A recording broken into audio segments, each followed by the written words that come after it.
Every time someone buys a gaming monitor, they have to decide which specs they care about and which ones can be sacrificed. Like, do you prioritize resolution, frame rate, or display technology? And everyone's perfect monitor is different, but for me, the perfect specs, like end-all specs, are 4K, 240 Hz, and OLED. And depending on how much money you're willing to spend and the specs of your PC, you get to pick one of these, maybe two. For me, as a filmmaker, or at least as a very mid YouTube video maker, and as someone that daily drives a 5K monitor, I'm big on the pixels. I care about resolution. And a couple years ago, I decided to try 4K gaming, and I've had a very hard time going back since then. So my gaming monitors have always sacrificed a little bit of frame rate and the display technology in order to get that crisp 4K picture. If it sounds like I'm complaining about gaming at 4K 144 Hz, I'm not. What I'm saying is that anything above these specs, you get into real niche territory where only a select handful of people with special needs, with very specific needs, can one, benefit from those upped specs, and two, even notice a difference. The law of diminishing returns gets very real after this point. These are endgame specs. Like last gaming monitor you'll ever need specs. And I upgraded to one this week for $1,100. The new ROG 4K 240 Hz OLED monitor, whose name I won't read, but I will link to it down below if you're interested. This is not sponsored. I paid for this monitor myself, and after about a week of solid gaming sessions, I would like to tell you if I think this upgrade was worth $1,100. And also, after testing a monitor with my perfect specs, if I still have the same priorities. Which specs I still think are the most important. Let's jump into it. So I've never mained an OLED monitor before at my gaming setup. These are the two monitors I've had at my studio to choose from. This one is 4K 144 Hz LED 32 inches. This one is 1440p 240 Hz OLED 27 inches. And I know I'm gonna get memed on because most of you would have picked this one. And honestly, looking at them side by side, I think I probably should have too. But as I mentioned before, I have grown accustomed to 4K, and so I prioritized that. I had to choose what I wanted to sacrifice. Do I sacrifice the high frame rates and the OLED, or do I sacrifice the screen size and the resolution? And I picked this guy. So the switch to OLED was the biggest thing that I noticed, especially with vibrant games like Marvel Rivals and Valorant. The saturation, the color depth, the dynamic range, like everything is just incredible. It made my old monitor look like gray, like washed out, like I couldn't use it again after I used this one. I don't know if you can tell on camera, but just look at the difference in the blacks here. Like it went from this to this. I just printed this using our sponsor, HP. Oh look, it's the monitor's features. HP, by the way, is America's most trusted printing brand. So if you're looking for a printer capable of high capacity printing for your business needs, the HP LaserJet Pro MFP 3101 SDW printer is fast and reliable. And the name is a mouthful, so I'll just put a link in the description for you. This bad boy features the HP Wolf Pro security system built in, so you know your network's always secure. You can connect to all your devices, your phone, your tablet, your computer, probably your refrigerator nowadays, so that you can print, scan, and copy from anywhere using their super easy to use print app. And you've got a handful of I/O options. Connect to it however you want. USB, Ethernet, dual band Wi-Fi. You can connect to it whatever way you feel like connecting to it. It's not picky.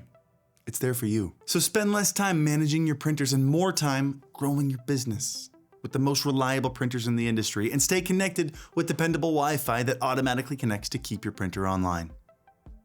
Back to the video. The last time I tried to game on that 1440p OLED that I've got here, I only tried one game on it. I played PUBG, and I don't think I gave it a fair chance.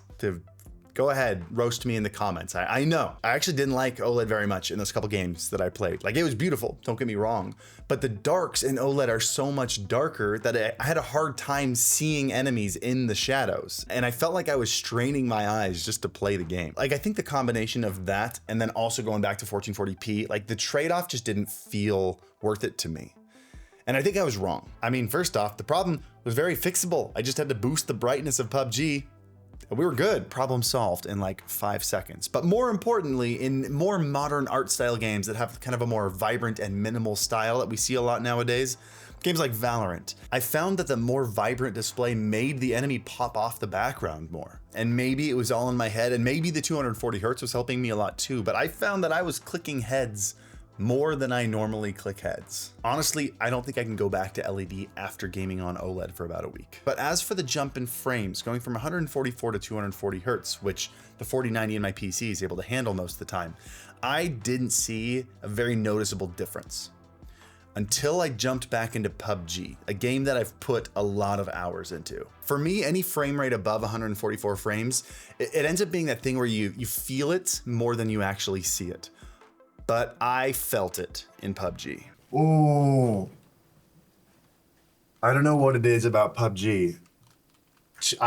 The 240 is very obvious. Especially in moments when you're quickly turning to an enemy or flicking to an enemy, they're less of a blur. When you flick like that, the middle of the flick is where you're gonna be the fastest. So the beginning and especially the end, you're slowing down a little bit. And it's during those slowdown moments where you can actually process and see the enemy that you're trying to land the cursor onto, versus flicking in 144 hertz where the enemy doesn't really become perceivable until you stop moving. And I just found that those little micro corrections that I had to do in 144 hertz didn't really exist in 240. I found myself stopping right on the enemy more often in 240. I also do really like a lot of the features they're starting to put in these monitors, like the proximity sensor. So if you walk away, the screen turns off and it saves you from the OLED burn-in. I do think it's weird that they left that off by default though, because the first night that I had this monitor, I accidentally left my Marvel Rivals lobby open all night for like 14 hours. I didn't notice until the next morning. Luckily, I was on power saving mode and the brightness is at like 10%, so there's no burn-in, but I turned on that feature immediately. Also, the USB hubs in this are getting better. This has 3 USB ports and 2 USB uplink ports, so it has a built-in KVM, meaning if you jump back and forth between 2 PCs, and let's say you have your keyboard and mouse plugged into the ports in the back, when you jump over to the other PC, the mouse and keyboard also jump to the other PC, which is nice. It's weird that one of them is USB Type-C and the other one is USB Type-B or whatever that fat printer cable is. I think it'd be nice to have 2 USB-Cs, but not a deal breaker. Overall though, after a handful of good gaming nights, I still stand by my thesis that this is an end game gaming monitor. You know what that means? We're just gonna game all day today? It means we gotta play more PUBG. That's when I walk away. I'd rather work than play PUBG. Let me know if you guys agree in the comments. I think any higher specs than this are just gonna go completely unnoticed by someone like me, who is an enthusiast gamer, but not pro tier gamer. The $11,000 price, the $1,100 price tier it still feels like a lot to me, especially since the only way to actually hit 240 frames at 4K is to turn down your settings quite a bit. And I've got a 4090, so I don't think now is the right time to buy a monitor like this unless you have a god tier overclocked PC or you manage to get a 5090. I think that by the time GPUs that can handle this monitor have been widely installed into gamers' PCs, I think you're gonna start seeing monitors with these specs at a much more palatable price range of like $500 to $700. MSI already has an identically spec'd monitor. I can't vouch for the image quality or if it's got the exact same features, but 4K 240 OLED, $800. Prices are already going down. As for those premium specs that we talked about in the beginning, this experience has actually changed things for me a little bit. It's opened my eyes a little bit. OLED has topped my list. It's either tied with 4K or a tiny bit above 4K. I'm not 100% sure, but it's up there. But I would still put having a 32-inch monitor as more important than having 240 hertz for me. Sure, 32 inches is still a personal preference thing, but that jump from 144 hertz to 240 is still the spec that I would sacrifice first. It's the least noticeable one to me. So I hope this answers some of your questions in your own monitor search. If there's a couple that maybe I missed, feel free to jump into my live stream. I'll be streaming both here on this YouTube channel and multi-streaming to Twitch at the same time. So be streaming on this monitor. Hit me with some questions. Hit the like button if you're still here, because you obviously liked the video. Subscribe if you want to see more videos on gaming gear and streaming gear like this. And as always, I normally say happy streaming, but this is more of a gaming video. Happy gaming? Happy streaming. I'll see you in the next one.